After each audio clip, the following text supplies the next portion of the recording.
Study Objective 7 is all about closing the books. Essentially, that means getting the trial balance ready for the next accounting period.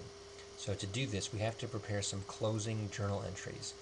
And that requires knowing which accounts are temporary and which ones are permanent.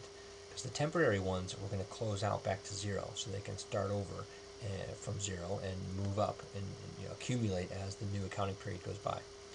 Permanent accounts do not get adjusted to zero. They are balance sheet accounts that continue to fluctuate as time goes by.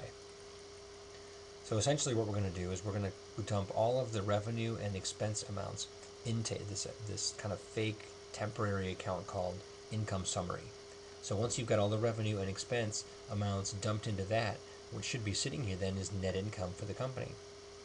What we'll do then is we'll zero this out by putting the amount into retained earnings. We'll have a journal entry that moves that net income into retained earnings. If you remember the formula for retained earnings, you know that retained earnings has to be increased by net income and then decreased for dividends. And then down here, this is where the dividends can get closed out. We will prepare a journal entry that gets rid of the dividend balance and dumps it into retained earnings as a negative. So here is kind of the depiction of what we've been working on in this chapter. Revenue, they were all credit balances as we earn revenue, but to close them, we need to debit revenue. That will zero out the revenue account and get it ready for next year.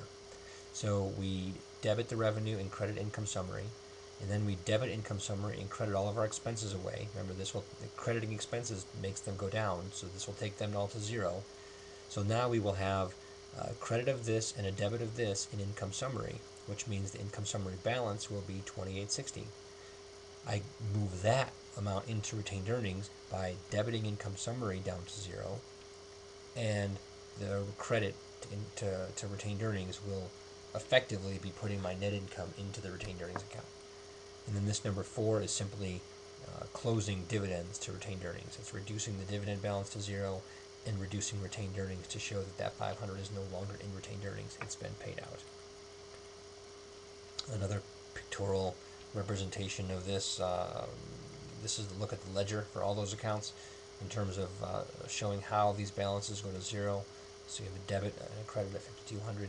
That account will now be zero. And the same thing is the case for all of these accounts. They have been closed now. A post-closing trial balance is simply a listing of accounts that have zeros for all of the temporary accounts. It'll be ready then for next year.